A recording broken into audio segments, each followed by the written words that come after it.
시간이 되었습니다. 우리 다 같이 찬송가 9장 펴시고 일어나셔서 4절 부르심으로 6월 7일 주일 오전 예배를 하나님 앞에 드리겠습니다.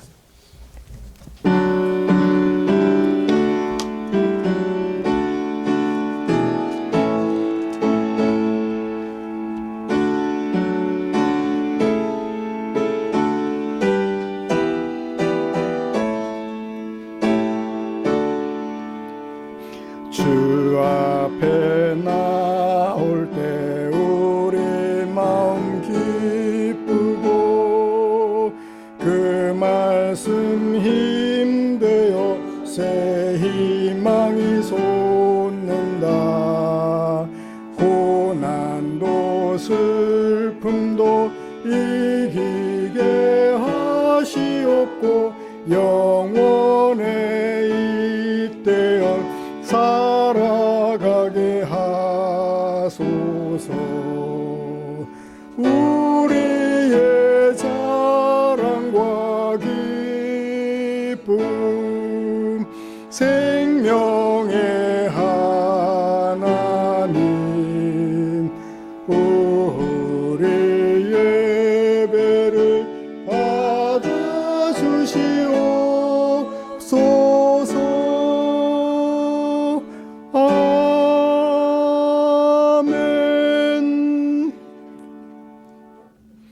하나님께 노래하며 그의 이름을 찬양하라.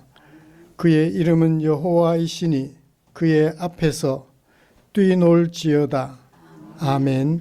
전능하사 천지를 만드신 하나님 아버지를 내가 믿사오며 그 외아들 우리 주 예수 그리스도를 믿사오니 이는 성령으로 잉태하사 동정녀 마리아에게 나시고 본디오 빌라도에게 고난을 받으사 십자가에 못 박혀 죽으시고 장사한 지 사흘 만에 죽은 자 가운데서 다시 살아나시며 하늘에 오르사 전능하신 하나님 우편에 앉아 계시다가 저리로서 산 자와 죽은 자를 심판하러 오시리라. 성령을 믿사오며 거룩한 공회와 성도가 서로 교통하는 것과 죄를 사하여 주시는 것과 몸이 다시 사는 것과 영원히 사는 것을 믿사옵나이다. 아멘. 찬송가 64장입니다.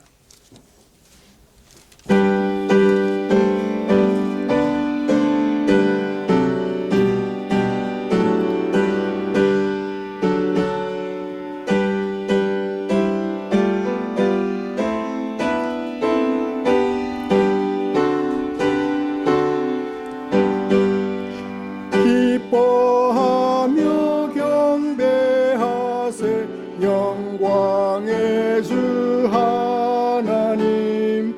주 앞에서 우리 마음 피어나는 꽃 같아 죄와 슬픔 사라지고 의심 구름 거치니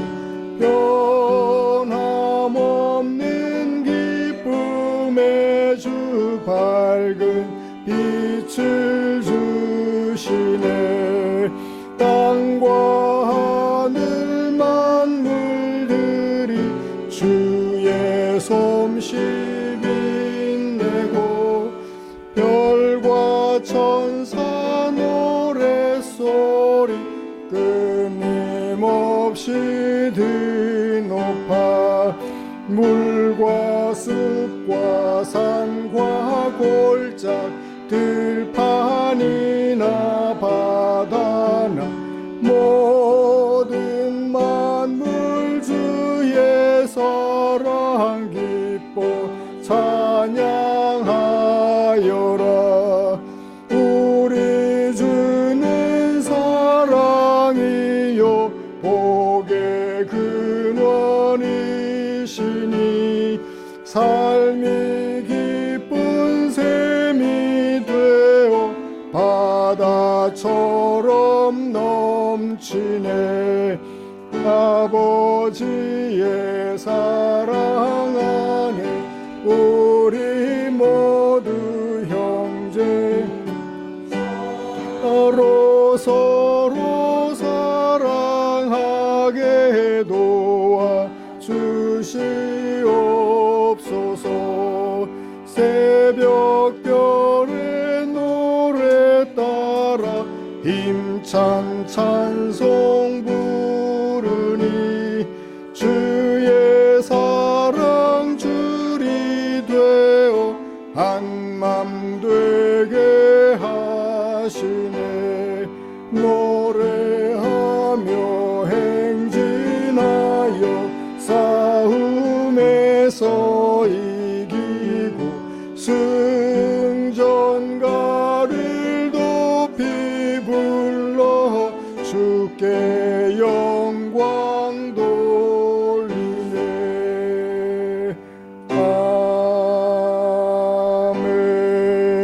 아멘. 교독문 21번입니다. 시편 34편 주보에 기록된 교독문 함께 교독하겠습니다. 내가 여호와를 항상 송축함이여 내 입술로 항상 주를 찬양하리이다. 내 영혼이 여호와를 사랑하리니 공고한 자들의 입을 듣고 기뻐하리라. 나와 함께 여호와를 광대하시다 하며 함께 그의 이름을 높이세. 내가 여호와께 간구하매 내게 응답하시고 내 모든 두려움에서 건지셨도다. 이 곤고한 자가 부르짖음에 여호와께서 들으시고 그의 모든 환난에서 구원하셨도다. 여호와의 천사가 주를 경외하는 자를 불러 진치고 그들을 건지시는도다. 너희는 여호와의 선하심을 맛보아 알지어다. 그에게 피하는 자는 복이 있도다. 너희 성도들아 여호와를 경외하라. 그를 경외하는 자에게는 부족함이 없도다. 아멘. 자리에 앉으셔서 찬송가 366장 함께 부르시겠습니다.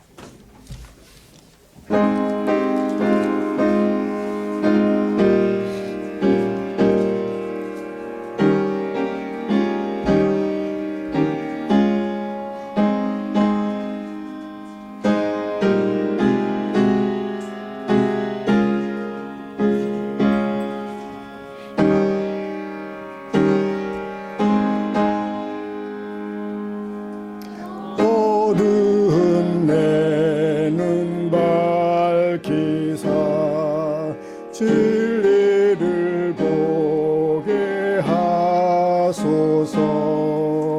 진리의 열쇠 내게 주사 참빛을 찾게 하소서. 깊으신 뜻을 알고자 엎드려 기다리오니 내 눈을 뜨게 하소서.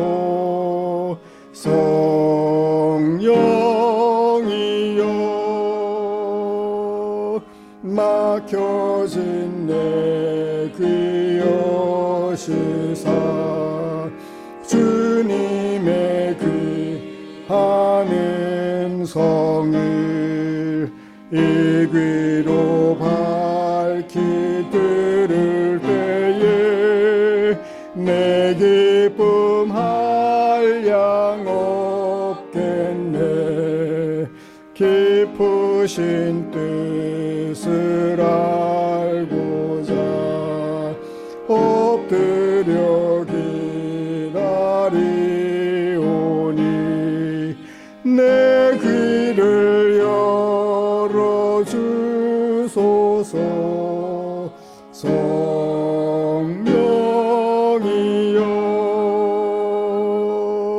봉해진 내 힘력 복음을 널리 전하고 차가운 내 맘 녹여주사 사랑을 하게 하소서. 깊으신 뜻을 알고자 엎드려 기다리오니 내 입을 열어주소서. 성령이여.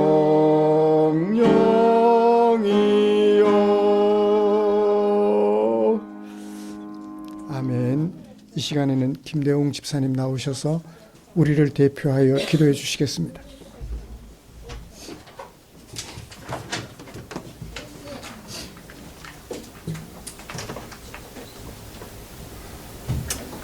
사랑과 은혜가 풍성하신 하나님 아버지, 오늘도 함께 자리에 모여 예배드릴 수 있도록 해주심에 감사드립니다. 하나님의 자녀로 택하신 받은 우리이지만 이번 한 주도 바쁜 일상 속에서 주님의 뜻을 따라 살지 못한 순간들이 많았음을 고백합니다.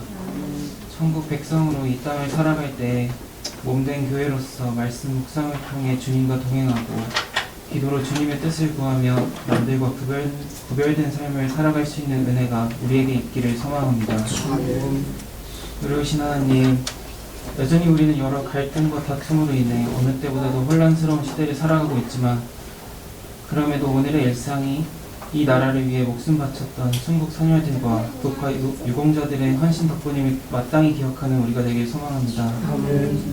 나라와 후손들을 위해 자신의 목숨을 바친 이들의 숭고한 희생을 떠올리기만 해도 겸허해질 수밖에 없는, 하물며 인류를 구원하기 위해 독생자를 보내주신 하나님의 크신 은혜는 감히 헤아릴 수도 없다는 사실을 다시금 깨닫습니다. 주님이 허락하신 오늘의 평범한 일상을 소중히 여기는 우리가 되게 하시고 작은 일에도 주님께 감사와 영광을 돌릴 수 있는 삶을 살아가길 소망합니다. 어린아이부터 노년에 이르기까지 포항 충정교회 구성원들을 보살펴 주시길 원합니다. 마음의 짐으로 인해 낙심한 이들이 있다면 친히 위로해 주시고 몸이 불편한 지체들의 건강은 속히 회복시켜 주시기를 원합니다. 오늘도 말씀 전하실 목사님께 영육의 강건함을 허락해 주시고 한 주를 살아갈 은혜의 말씀 선포하시는데 조금도 부족함 없이 채워주시길 기도드립니다. 예배를 위해 각자의 자리에서 헌신하는 섬김의 손길 또한 기억해 주시길 원하며 이 모든 말씀 살아계신 예수 그리스도 이름으로 기도드립니다. 아멘.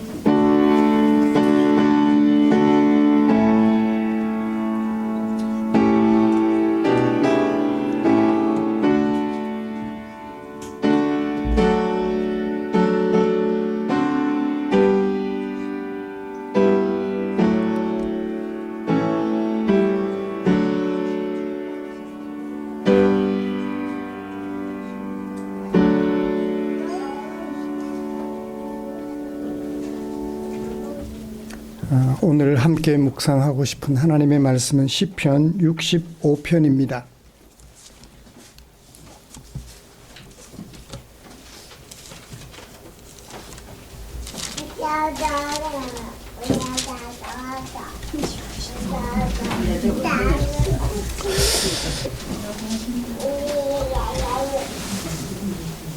저에게 방언 통역하는 은사가 있으면 참 좋겠는데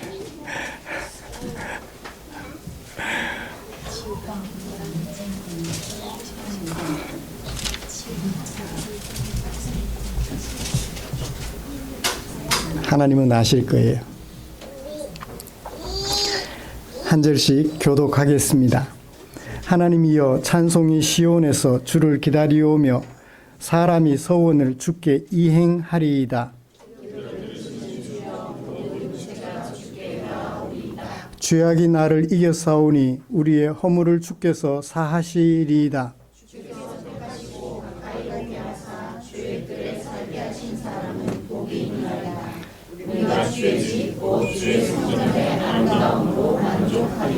우리 구원의 하나님이시여, 땅의 모든 끝과 먼 바다에 있는 자가 의지할 주께서 의를 따라 엄히하신 일로 우리에게 응답하시리이다.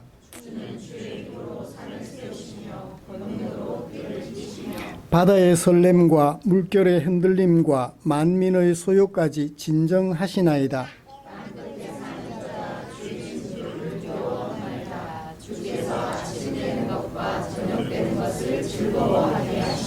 땅을 돌보사 물을 대어 심히 윤택하게 하시며 하나님의 강에 물이 가득하게 하시고 이같이 땅을 예비하신 후에 그들에게 곡식을 주시나이다.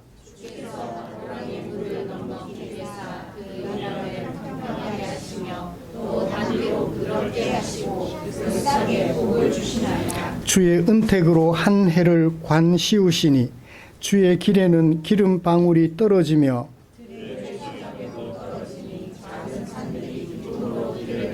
같이요 초장은 양떼로 옷 입었고 골짜기는 곡식으로 덮였음에 그들이 다 즐거이 외치고 또 노래하나이다. 아멘. 우리 같이 찬양 하나 부르고 말씀 나누고 싶습니다. 지난주에 불렀던 기쁨으로 찬양 298번입니다.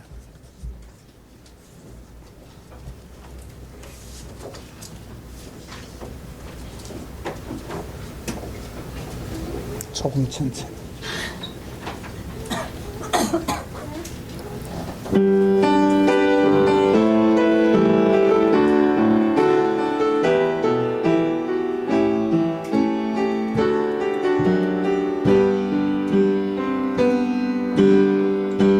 주의 이름 높이며 주를 찬양하나이다. 나를 구하러 오신 주를 기뻐하나이다. 하늘 영광 버리고 이 땅 위에 십자가를 지시고 죄 사했네. 무덤에서 일어나 하늘로 올리셨네. 주의 이름 높이리. 한 번 더 하시겠습니다. 이름 높이며 주를 찬양하나이다. 나를 구하러 오신 주를 기뻐하나이다. 하늘 영광 버리고 이 땅 위에 십자가를 지시고 죄 사했네. 무덤에서 일어나 하늘로 올리셨네. 주의 이름 높이. 하늘 영광 버리고 하늘 영광 버리고 이 땅 위에 십자가를 지시고 죄 사했네. 무덤에서 일어나 하늘로 올리셨네. 주의 이름 높이리.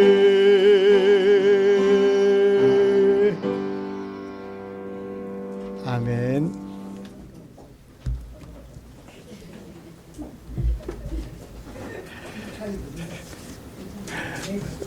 우렁찬 찬양 소리에 우리 하나님께서 깜짝 놀라실 것 같아요.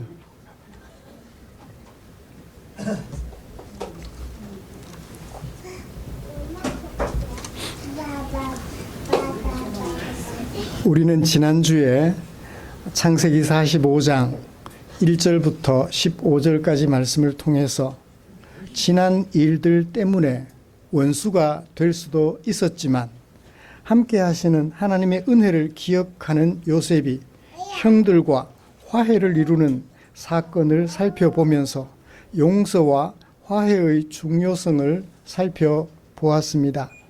여러분, 지난 한 주간 동안 생활하시는 중에 이런 요셉의 신앙적 자세가 우리들의 생활에 어떤 역할을 하였을까요? 저와 여러분들도 요셉처럼 함께 하시는 하나님을 기억하시면서 용서를 통한 화해를 이루며 생활하는 데 큰 도움이 되었을 것이라고 믿습니다. 보통 사람들은 나에게 해를 끼친 사람과 원수가 되어 살아가고 싶은 마음이 아마 굴뚝 같을 것입니다. 그러나 그렇게 살아간다고 하나님의 백성이 된 나에게 어떤 유익이 있을까요? 지난날에 당한 것을 기억하며 원수가 되어 살아가고 싶은 마음이 굴뚝 같지만 함께 하시는 하나님을 기억함으로 원수를 용서하고 화해하여 살아가고자 하는 우리를 위하여서 하나님께서는 당신의 마음을 성경에 담아 주셨지요. 오늘은 그 중에 시편 65편 1절부터 13절에 담아두신 하나님의 마음을 살펴보려고 합니다. 먼저 우리가 함께 교독한 시가 무엇을 어떻게 노래하고 있는지 살펴봅시다. 여러분, 시가 뭐예요? 시란 어떤 상황이나 사물에 대하여 자신이 느낀 감정을 아주 간략하게 각종 수사법을 동원하여서 표현한 글을 말하지요. 그것이 역사면 역사, 그것이 사물이면 사물, 그것이 어떤 사건이면 사건, 그것들에 대하여 자신이 느낀 감정을 각종 수사법을 동원해서 축약하여 쓴 글, 그것을 우리는 시라고 합니다. 어떤 대상에 대하여 느낀 감정을 노래했다면 우리는 그런 시를 무슨 시? 서정시라고 그러죠. 어떤 일에 대하여 느낀 감정이면 서사시. 예, 어떤 일을 노래하는 것이면 서사시. 그래서 창세기 1장은 하나님의 창조 역사를 노래한 서사시로 분류해 볼 수 있을 것입니다. 너무나 크기에 그냥 서사시가 아니고 대서사시. 예, 그렇게 표현할 수 있을 거예요. 성경의 시편을 내용별로 분류해 보면 여러 가지로 분류할 수 있습니다. 하나님 앞에 간절하게 자신의 소원을 아뢰는 탄원시, 하나님께 감사하는 마음을 주체할 수 없어 노래하는 감사시, 어떤 사람들에게 내가 가진 느낌을 교육하기 위하여, 교훈하기 위하여 쓴 교훈시 등 주제를 붙이면 여러 가지 종류로 분류해 볼 수 있을 것입니다. 오늘 우리가 함께 교독한 시편 65편은 교훈시 같아요. 65편의 내용을 살펴보면서 어떤 종류의 시인지 정리를 좀 해보죠. 1절부터 2절 보시면 찬송이 시온에서 기다린다. 여러분, 찬송이 기다린다? 말이 돼야 안 돼요? 찬송이 기다린다? 이것을 문장되게 하려면 어떻게 해야 될까요? 사람이 찬송하려고 기다린다. 그렇게 하는 게 낫겠죠? 찬송이 기다린다. 사람들의 찬송이 기다린다. 사람들이 찬송하려고 기다린다. 그런 뜻으로 이해하시면 좋겠습니다. 그래서 시온에서라고 번역한 것을 시온이라고 번역하면 우리가 이해하기가 쉬울 것 같아요. 시온이 하나님을 찬송하려고 기다립니다. 사람이 서원을 주께 이행하려고 합니다. 또 2절에는 모든 육체가 주께 기도를 들으시는 주께 나아옵니다. 사람들의 행위를 기록하고 있죠. 사람들의 행위, 어떤 사람들의 행위를 기록하고 있습니다. 노래하고 있어요. 그리고 3절부터 7절까지 주님이 하시는 일을 노래하고 있어요. 주님은 뭘 해요? 3절, 주님은 우리의 허물을 사하십니다. 또 주님은 무엇을 하시나요? 저기 5절에 가보면 주님은 또 무슨 일을 하시나요? 주님은 의를 따라 엄히 일로 우리에게 응답하십니다. 물론 중간에 또 있어요. 허물만 사하실 뿐만 아니라 주의 궁전에 살게 하십니다. 주님의 궁정에, 주님의 집에 허물을 사하심 받은 사람들을 살게 하십니다. 주님이 하시는 일을 노래해요. 그 다음 볼까요? 8절. 이제 또 다시 사람들의 행위를 노래하고 있습니다. 땅 끝에 사는 자가 두려워합니다. 무엇을? 주의 징조를. 주님은 무슨 일을 하시나요? 3절부터 7절처럼 또 같이 8절 하반절부터 13절까지 주님이 하신 일을 소개하고 있어요. 주님은 아침 되는 것과 저녁 되는 것을 즐거워하게 하십니다. 하나님이 아침 되는 것, 저녁 되는 것 즐거워하게 하시면 누가 즐거워하나요? 사람들이 즐거워하죠. 주님은 이렇게 함으로 사람들이 즐거워합니다. 또 주님은 무슨 일을 하시나요? 9절 마지막에 곡식을 주십니다. 아침 되는 것, 저녁 되는 것이 뭐예요? 하루죠. 그 다음 볼까요? 주님은 10절 한 해를 관시우십니다. 하루만 그렇게 하시는 것이 아니라 한 해도 관시우십니다. 한 해를 관시우다. 한 해에게 영광의 면류관을 씌워준다? 시예요. 무슨 말이죠? 관을 씌우는 건 뭘 말하나요? 영광스럽게 하는 걸 말하죠. 한 해를 영광스럽게 한다. 빛나게 한다. 그래서 어떻게 해요? 마지막에 13절 곡식으로 덮어서 우리들에게 주신다. 9절에서는 곡식을 주시나이다. 그 곡식을 어느 정도로 주셔요? 골짜기를 덮을 정도로 곡식을 주십니다. 이제 시의 구조가 이해가 되셨나요? 사람들이 하나님을 찬송하려고 기다립니다. 서원을 이행합니다. 주께 기도 응답하시는 주께 나아옵니다. 주님은 이런 일을 하십니다. 사람들이 뭐합니다? 주의 징조를 두려워합니다. 주님은 이런 일들을 하십니다. 사람들에게 곡식을 주십니다. 사람들에게 곡식을 골짜기가 덮이도록 주십니다. 그러니까 1절부터 7절까지가 하나의 시는 어떻게 구분하나요? 행과 연으로 구분하죠? 그래요. 1절부터 7절까지가 하나의 연. 사람들이 이렇게 합니다. 주님은 사람들에게 이런 일을 하십니다. 사람들은 주의 징조를 경외합니다. 주님은 이런 일을 하십니다. 그렇게 소개하고 있어요.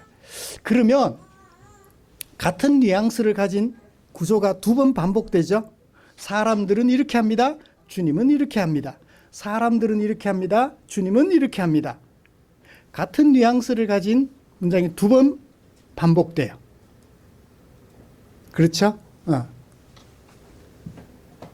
그러면 사람은 이렇게 합니다. 주님은 이렇게 하십니다. 이 관계를 이유로 봐야 할까요? 아니면 누가로 봐야 할까요? 제 말이 질문이 이해가 되시나요? 사람들이 이렇게 합니다. 왜냐하면 주님께서 이렇게 하시기 때문입니다. 사람들은 이렇게 합니다. 왜냐하면 주님이 이런 일들을 행하시기 때문입니다. 그렇게 봐야 될까요? 아니면 사람들이 이렇게 합니다. 주님은 이 일을 하십니다. 이 일들을 하십니다. 누가 주님을 기다려요? 누가 주님을 찬양해요? 주님이 하시는 일을 좋아하는 사람들이 주님에게 서원을 이행하려고 기다립니다. 누가로 이해해야 할까요? 왜냐하면으로 이해해야 할까요? 괜찮아요. 누가로 이해해도 괜찮고 왜냐하면으로 이해해도 괜찮겠죠? 그죠? 주님이 행하시는 대로 허물을 사하심받고 주님의 궁정에 거하심을 받은 사람들이 뭐해요? 찬양하고 기다리고 서원을 이행하고 응답하시는 주께 나오고 그러니까 앞부분과 A와 B를 구분한다면 B는 A를 사람을 설명하는 형용하는 것으로 이해를 해도 좋겠고 왜냐하면 이유로 이해를 해도 괜찮을 것 같아요. 이제 시가 이해가 65편 시의 구성이나 내용이 이해가 되셨나요? 사람들은 이런 일을 합니다. 주님은 이런 일을 합니다. 사람들은 이런 일을 하는데 왜냐하면 주님이 이런 일을 하시기 때문입니다. 그렇게 이해를 해도 좋고, 사람들은 주님을 찬양하고 주님에게 서원을 이행하고 주님에게 나오는데 어떤 사람들이 나와요? 주님이 행하시는 허물, 사하심, 주님이 행하시는 궁정에 거하심의 은혜를 입은 사람들이 그렇게 합니다. 그렇게 이해를 해도 좋겠다는 거죠. 이제 65편 시의 구성과 내용이 머릿속에 들어왔죠? 네. 그냥 읽으면 저도 읽어봐도 이게 무엇을 말하지? 하고 자세히 살피고 또 묵상하면서 살피고 문장 구조를 보고 했더니 우리 번역이 조금 난해해서 다시 정리를 해봤더니 이런 구조예요. 이런 내용이에요. 충분히 이해가 되셨을 것입니다. 그러므로 65편을 살펴보면 이것이 교훈하는 시로 보여요. 제목에 보시면 어떤 노래라고요? 인도자를 따라 부르는 노래. 인도자가 있다면 이것은 어디에서 부르는 노래? 공적인 예배에서 부르는 노래. 성가대 지휘자가 지휘하고 대원들이 그 지휘를 따라서 노래하는 것처럼 인도자가 앞에 선창하면 백성들이 뒤를 따라서 반복하는 그것과 같죠. 올해 우리 교회 표를 볼까요? 나비록 마른 뼈 같을지라도 내 안에 하나님이 계심을 잊지 않고 기억하는 교회. 여러분 따라해 보세요. 저기 있으니까. 저기 있잖아요. 그래요. 내 안에 하나님이 계심을 기억하면 나는 뭐가 돼요? 하나님의 군대가 되는 거예요. 나는 마른 뼈 같아서 하나님의 군대가 될 수 없을 것 같은데 하나님을 기억하면 하나님의 군대로서 큰 일을 할 수 있어요. 살아서. 이것과 같이 시인이 선창하면 백성들이 그것을 따라 부르는, 그래서 인도자를 따라 부르는 노래라고 합니다. 공적인 예배 석상에서 반복하여 이 노래를 부르면 성도들의 머릿속에는 무엇이 기억될까요? 우리들의 하나님이 어떤 분이신지 자연적으로 머릿속에 기억이 되겠죠. 반복해서 부르니까요.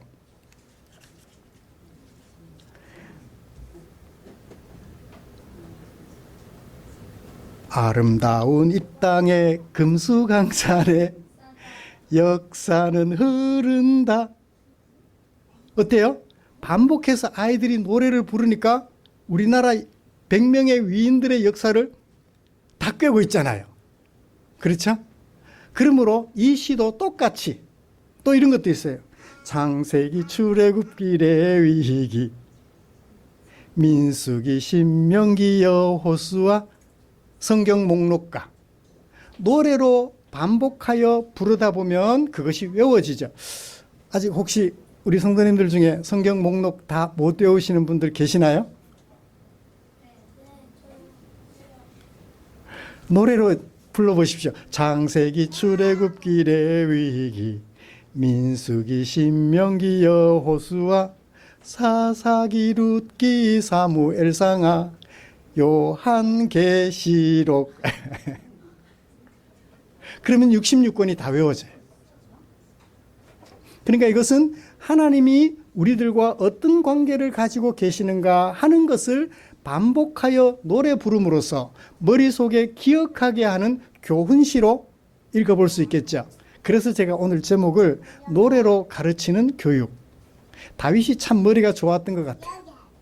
공적인 예배 석상에서 이 시편 65편을 반복하여 부르게 함으로써 하나님이 어떤 분이며 그 하나님 앞에서 우리는 무엇을 해야 하는지를 기억하게 해주는 아름다운 시 같습니다. 이런 시를 가지고 먼저 하나님은 누구의 하나님인가 하는 것을 살펴보려고 해요. 그리고 이어서 하나님께서 행하시는 일들을 살펴보면서 그 다음 넘겨주세요. 하나님이 행하시는 일들을 살펴보면서 하나님과 사람들의 관계에 대하여 살펴보고 사람들은 그런 하나님께 무엇을 어떻게 해야 하는지 정리해보면서 하나님의 은혜를 나누려고 합니다. 말씀 나눌 때 우리 안에 하나님의 은혜가 충만하게 임하시기를 기대합니다.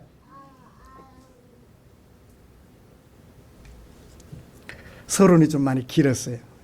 구조와 내용을 좀 이해시켜 드리느라고 이제 본론으로 들어가죠. 다윗은 하나님을 기다리며 찬송하고 주께 나오는 사람들에 대하여 1절에서 어떻게 소개했나요? 시온 에서를 시온 이라고 주격으로 번역하자고 얘기를 했죠. 누가 해요? 시온이. 시온은 예루살렘의 다른 이름이기도 해요. 예루살렘을 가리킬 때 시온이라고도 해요. 또 시온은 이스라엘 백성들, 하나님의 택하심을 받은 이스라엘 백성들을 가리키는 용어이기도 합니다. 이사야 1장 18절에 보면, 이사야 1장 8절에 보면 이 시온을 이스라엘을 대신하는 명칭으로 사용돼요. 시온이 여호와를 기다린다. 시온은 인격인가요? 장소인가요? 아니, 시온이 여호와를 기다린다 하면 장소가 사람을 기다릴 수는 없잖아요. 사람이 시온을 하나님을 기다리죠. 그러므로 그때 시온은 사람을 말하는 거예요. 하나님의 백성 이스라엘을 말하는 거죠. 그래서 시온이 하나님께 나온다라고 얘기를 해요. 시온이 하나님께 서원을 이행한다. 시온이 하나님을 기다린다. 시온이 하나님을 찬양한다라고 이야기를 하고 있습니다. 그런데 보죠.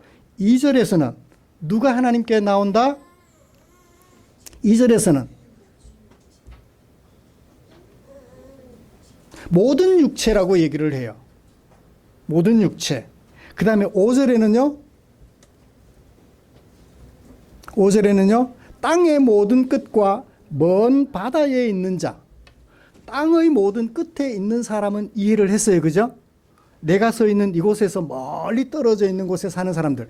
근데 바다에 있는 사람은 어떤 사람이에요? 먼 바다에 있는 사람은 어떤 사람을 말할까요? 시라고 그랬잖아요. 섬에 있는 사람. 그러니까 육지, 대륙의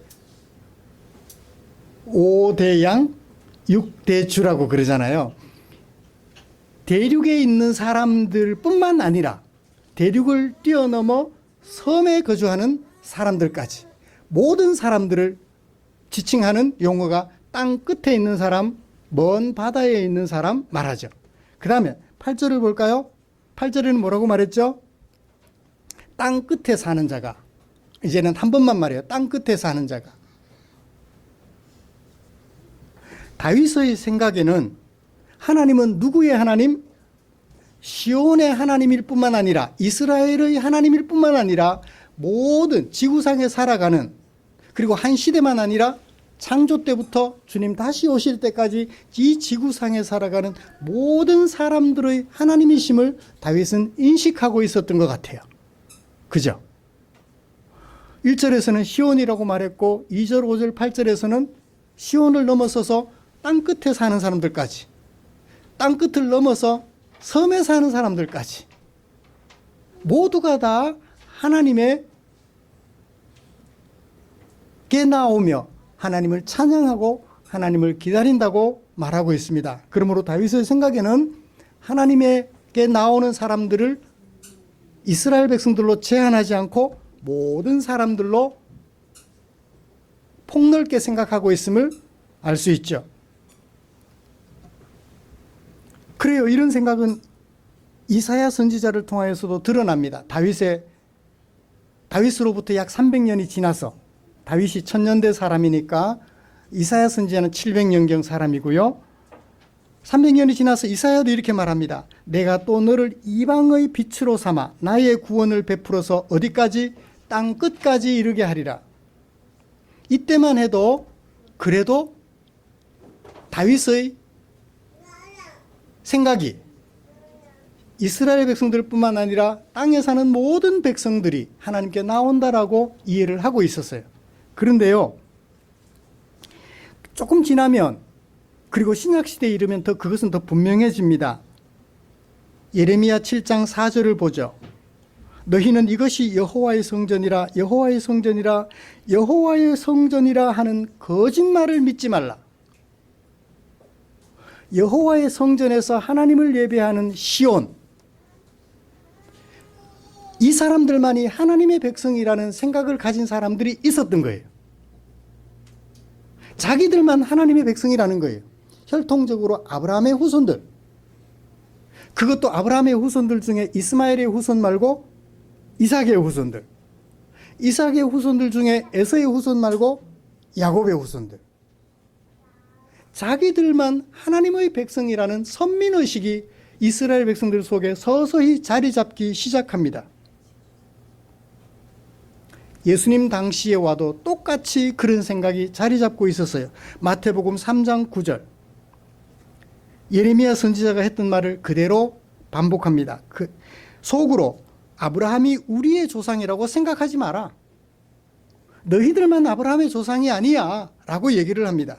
내가 너희에게 이르노니 하나님이 능히 이 돌들로도 아브라함의 자손이 되게 하실 거야.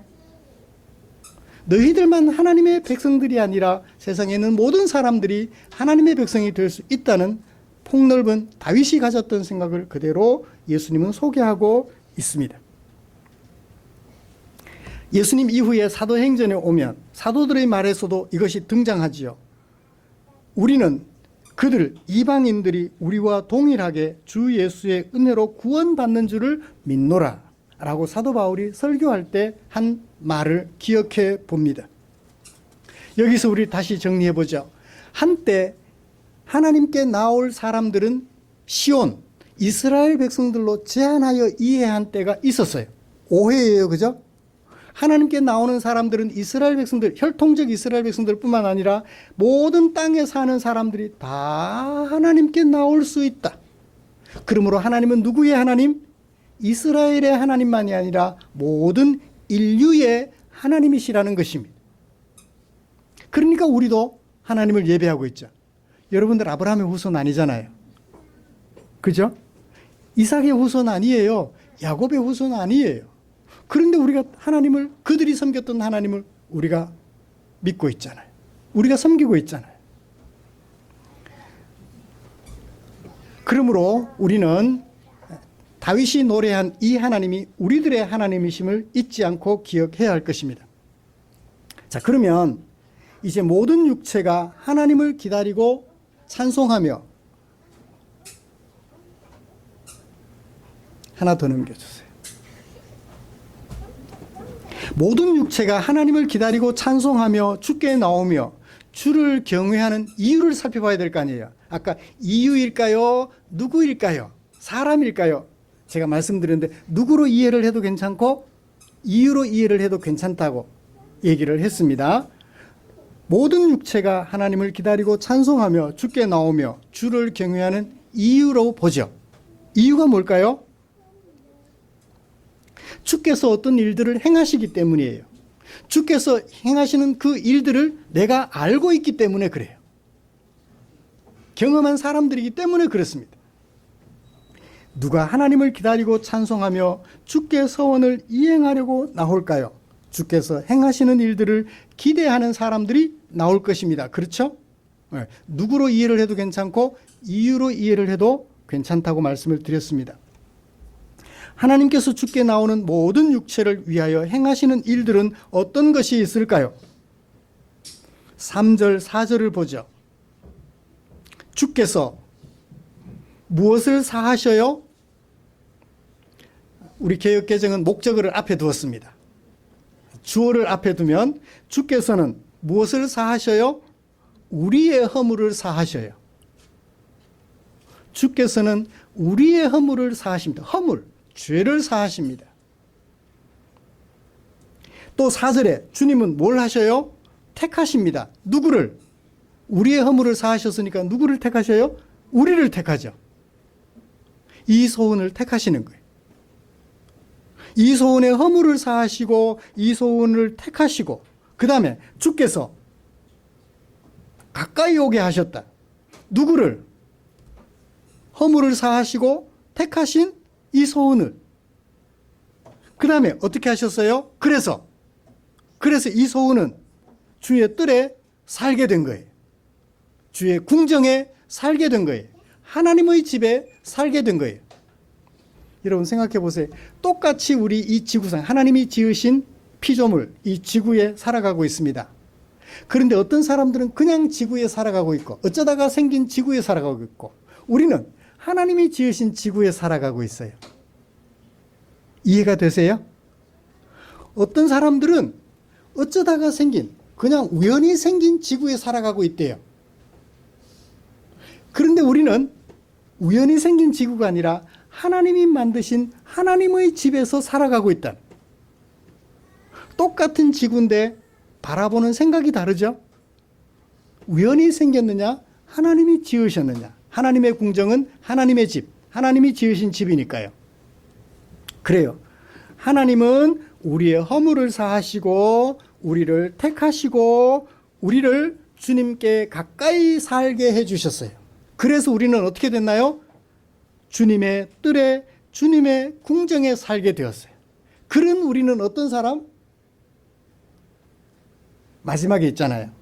그런 우리는 어떤 사람? 복 있는 사람. 원문은 복 있는 사람이 제일 앞에 가 있어요. 그런 우리는 복 있는 사람. 주의 궁정에 살게 된 우리는 복 있는 사람. 따라해 보십시다. 나는 복 있는 사람이다. 왜 복 있는 사람이에요? 하나님으로부터 허물을 사하심 받았고 하나님의 택하심을 받았고 하나님에게 가까이 살게 해주셨고 그래서 우리는 하나님의 집에 살게 되었으니 나는 복 있는 사람. 이것을 알고도 나는 복 있는 사람인지 모르면 안타까운 일이죠. 누구누구는 서울에 집을 가지고 있는데 나는 포항에 집도 없어. 복 없는 사람. 아니, 그것 때문에 복 있는 사람이라고 말하지 않아요. 하나님으로부터 사하심을 받고 하나님의 택하심을 받고 하나님께 가까이 가는 은혜를 입고 그래서 내가 하나님의 궁정에 살게 된 이것이 복 있는 사람이라는 거예요. 내가 비록 가진 것이 그 사람과 비교하여 적을지라도 내가 비록 공부한 학벌이 그 사람에 비교하여 작을지라도 그것과 상관없이 하나님의 백성이 되었다는 것이 나에게 복 있는 사람이라는 정체성을 확인시켜 준다는 거예요. 하나님은 그런 일을 하셔요. 그래요. 좀 많으면 하루에 5끼 드시나요? 좀 적으면 하루에 2끼 드시나요? 어떤 사람은 일부러 2끼 드시더라고요. 일부러. 2끼 드시면 불행한 사람인가요? 그런 사람은 복 있는 사람이죠. 2끼 드시고도 살아가니까 복 있는 사람이죠. 왜 복 있는 사람이에요? 하나님으로부터 허물을 사하심 받고 하나님의 택하심을 받고 하나님을 가까이 하여 하나님의 궁정에 살게 되었으니 나는 복 있는 사람. 이런 사람이 하나님께 나아가고 하나님을 찬양하고 하나님을 기다리며 하나님을 바라보는 거죠. 두 번째, 하나님이 하시는 일. 5절부터 7절까지. 하나님은 우리에게 뭘 하셔요? 응답하신다. 무엇으로? 의를 따라서. 의를 따라서 응답하신다. 여러분, 룻 아시죠?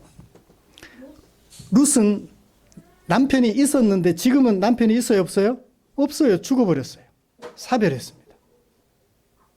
시어머니는 남편이 있나요? 시아버지 있나요? 없나요? 없어요. 룻의 시어머니는 누구? 나오미.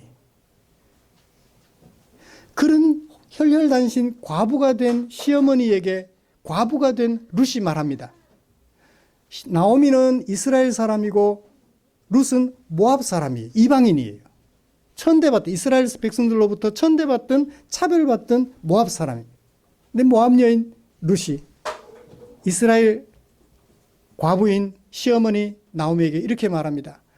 어머니의 하나님이 나의 하나님이 되고 어머니의 백성이 나의 백성이 되어 살아갈 것입니다. 저도 어머니를 따라 이스라엘로 갈 것입니다. 그렇게 하여 나오미가 섬겼던 하나님을 룻도 섬겼더니 하나님은 의를 따라 갚아주셨죠. 남편도 있게 하시고 아들도 낳게 하시고 그래서 다윗 왕, 이스라엘의 2대 왕 다윗의 할머니가 되게 하셨죠. 하나님은 의를 따라 갚아주셔요. 그냥 재미삼아 얘기를 하나 해볼게요. 아침에 하나님 오늘도 하나님과 함께 동행하며 살아가기를 원합니다. 하나님 내게 응답해 주세요. 운전을 해가다가 신호를 어겼어요. 마침 건너편에 경찰이 계셨어요. 경찰이 세웠어요. 신호 위반.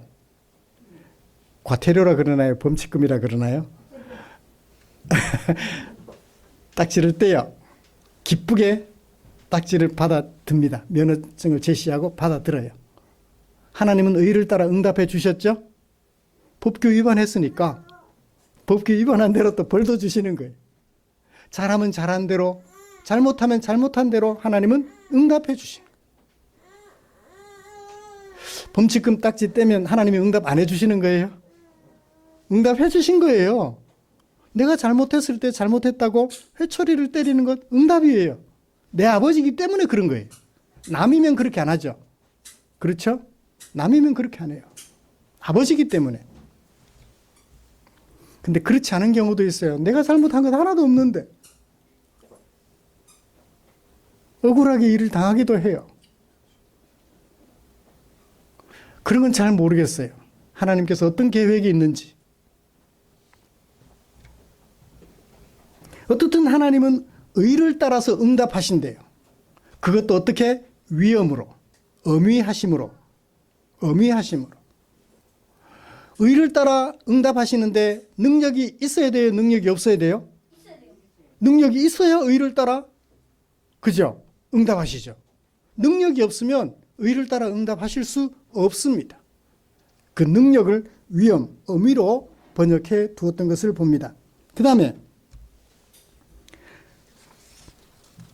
하나님은 어떤 일을 하시나요?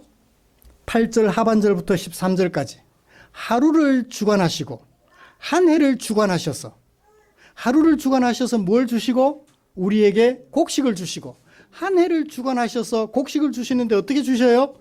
골짜기에 곡식이 넘쳐나도록 곡식을 주셔요. 자, 생각해 봅시다. 우리의 허물을 사하시고 하나님의 을 가까이 하는 은혜를 주셔서 하나님의 궁정에 살게 하셨어요. 그런데 먹을 게 없어요. 오늘 죽을지 내일 죽을지 몰라요. 굶어서. 그러면 하나님의 백성으로 사는 게 의미가 있어요, 없어요?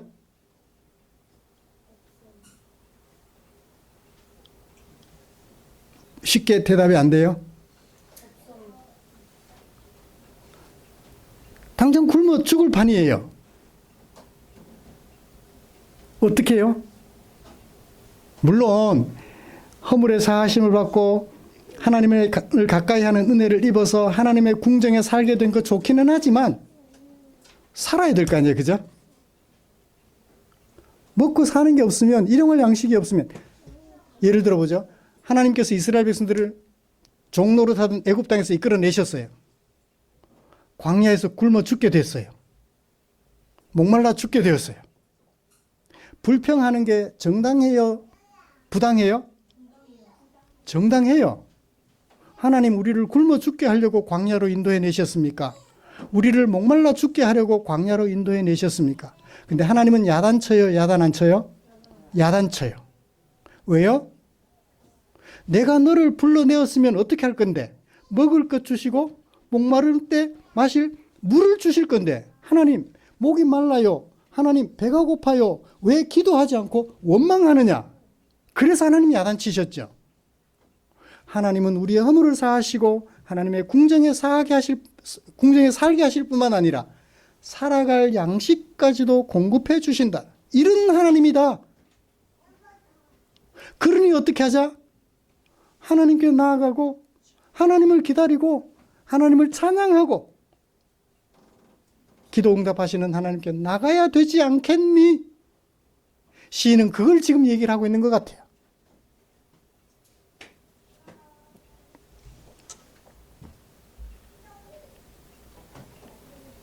우리는 지금까지 시인이 노래하는 바 곧 하나님께서 사람들을 위하여 하시는 일을 살펴보았습니다. 허물을 용서하시며 주의 궁정에 거하게 하시며 의를 따라 기도에 응답하십니다. 하나님께서는 누구를 위하여 이런 일들을 행하시나요? 바로 우리 사람들입니다. 이스라엘 사람들을 위하여, 미국 사람들을 위하여, 중국 사람들을 위하여, 북한 사람들을 위하여 이란 사람들을 위하여, 우크라이나 사람들을 위하여, 유엔 회원국 193개국 사람들을 위하여 하나님은 차별 없이 이런 일들을 행하십니다. 국가로 인정받지 못하고 있는 팔레스타인 사람들을 위하여서도 하나님께서는 이 사람들을 위하여 오늘도 이런 일들을 행하고 계십니다. 허물을 사하셔서 하나님의 궁정에 거하게 하시고 일용할 양식을 주셔서 살아가게 하셔요. 우리는 이런 하나님을 기억하고 또 기억해야 할 것입니다. 예배 때마다 이런 노래를 부르며 하나님께 나아가 하나님을 찬양하려고 해야 할 것입니다. 말씀을 마치겠습니다. 하나님께서는 땅에 사는 모든 이들을 위하여 그들의 허물을 사하셔서 함께 살게 하시고 위엄으로 의를 따라 응답하십니다. 하루와 한 해를 주관하셔서 그들에게 먹을 양식을 주십니다. 우리들의 허물을 사하셔서 주의 궁정에 거하게 하시려고 오늘도 이런 일들을 행하시지요. 노래로 하나님께서 하시는 일들을 부르며 하나님을 기억하는 성도들이 되시기를 주님의 이름으로 축복합니다. 이런 하나님을 기억하고 기다리며 찬송하고 이런 하나님께 서원을 이행하려고 하나님께 나아가는, 그리고 주를 경외하는, 두려워하는 주의 백성들이 되시기를 주님의 이름으로 축복합니다. 기도하겠습니다. 하나님 아버지, 감사합니다. 오늘도 다윗을 통하여 남겨준 시 한 편을 묵상하면서 그 시에 담아 두었던 다윗의 마음, 하나님을 향한 다윗의 마음을 우리가 함께 살펴보았습니다. 다윗이 이 시를 통하여 우리에게 교훈해 준 대로 하나님이 우리를 위하여 행하시는 일들을 기억하며 하나님께 나아가 하나님을 찬양하고 하나님을 기다리며 하나님께 서원을 이행하고 하나님을 경외하는 당신의 종들이 되게 하여 주시옵소서. 예수님의 이름으로 기도드리옵나이다. 아멘.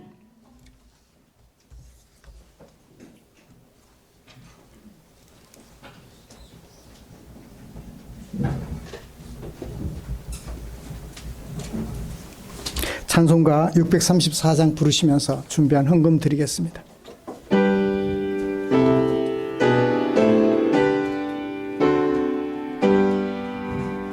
모든 것이 주께로부터 왔으니 예물을 주께 드리나이다. 아멘. 드린 헌금 위해서 기도하겠습니다. 감사합니다. 주님, 우리에게 향한 당신의 사랑 마음에 겨워 우리에게 사용하라고 맡겨주신 일용할 양식을, 미처 일용할 양식을 거두지 못한 이웃을 위하여 사용되기를 원하는 마음에 구별해 두었다가 교회 앞에 헌금으로 드렸습니다. 사랑하는 성도들의 마음을 주께서 기억하시고 복내려 주시옵소서. 이 물질 주님께서 축사하여 주시옵소서. 주님이 축사하시면 이 헌금 사용되는 그곳에서 배고파하는 지체들 배가 채워지고 삶의 무게에 눌려 쓰러져 있는 지체들 일으켜 세워 드리는 일에 쓰고 남음이 있을 줄 믿사오니 우리 주님 축사해 주시옵소서. 성도들의 형편을 살피시고 머리끝에서부터 발끝까지 돌보아 살아가게 하실 우리 주님의 은총을 기대하며 예수님의 이름으로 기도드립니다. 아멘.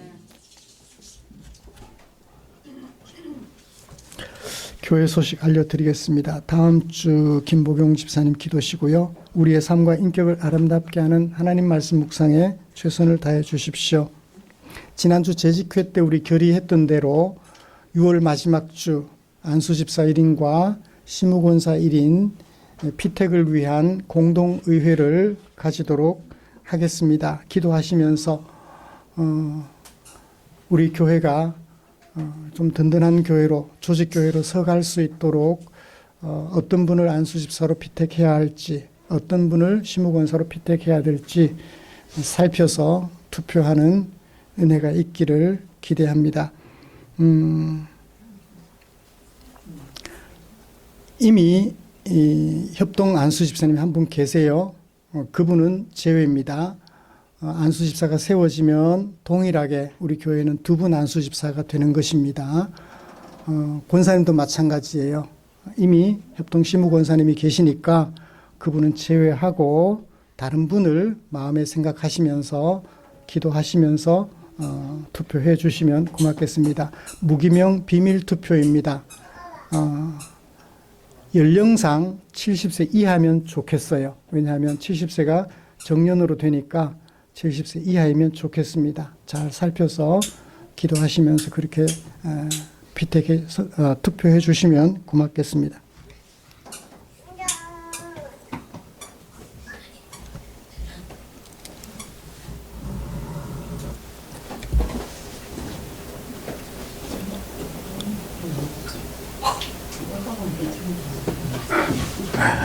주보에는 제가 하나를 삭제를 못했네요. 죄송합니다.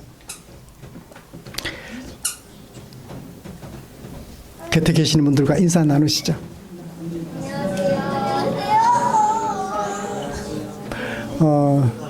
스마트폰으로 포항 충정교회 검색하시면 우리 교회 홈페이지가 뜹니다.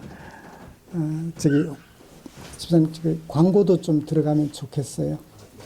왜냐하면 광고가 있어야 교회 돌아가는 형편을 알게 될 테니까. 설교도 올라가 있고요. 대신 와이파이가 되는 곳에서 설교는 들어주시면 좋겠습니다. 와이파이가 안 되는 곳에서 들으시면 데이터가 많이 나가죠. 데이터가 많이 나가니까 와이파이 지원해서 그렇게 설교는 들어주시면 좋겠고 홈페이지 활용해 주시면 고맙겠습니다. 그냥 포항 충정교회 한글로 검색하시면 나옵니다. 그리고 오늘 점심 식사는 삼계탕으로 준비를 했는데 작년 연말까지 우리와 함께 한 5년 정도 신앙생활 같이 했던 이성균 형제, 최은혜 자매 부부가 인천으로 이사 가시면서 우리 성도님들께 받은 은혜가 있고 너무 아름다운 교회라서 꼭 식사 대접을 한번 하고 싶다고. 그런데 대접하고 가면 좋겠는데 바쁘게 가게 되어서 목사님이 대접해 주시면 좋겠습니다 라고 말씀하셔서 준비한 식사입니다. 오늘은 삼계탕 파티 하시면서 좋은 시간 가지기를 기대합니다. 다 같이 일어나셔서 찬송가 57장 부르고 축도함으로 예배를 마치겠습니다.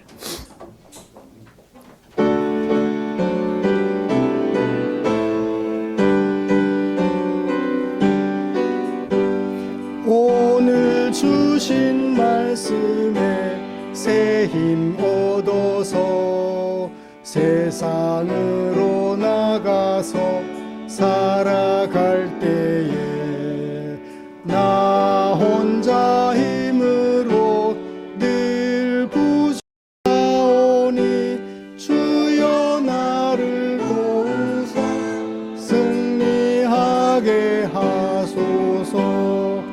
아멘. 우리 구주 예수 그리스도의 은혜와 하나님 아버지의 지극하신 사랑하심과 성령 하나님의 인도하시고 위로 충만 교통 격려하시는 은혜가 이제 하나님께서 나를 위하여 하시는 일들, 나의 허물을 사하시고 하나님을 가까이 하게 하는 은혜를 베풀어 주의 궁정에 거하게 하실 뿐만 아니라 의를 따라 나에게 응답하시며 하루와 한 해를 주관하여 나에게 먹고 살아갈 일용할 양식까지 공급해 주시는 이 하나님의 일들을 기억하며 하나님을 찬양하고 하나님을 경외하며 살아가기로 다짐하며 예배를 마치는 모든 지체들 위해 지금부터 영원토록 함께 계시기를 축원하옵나이다. 아멘.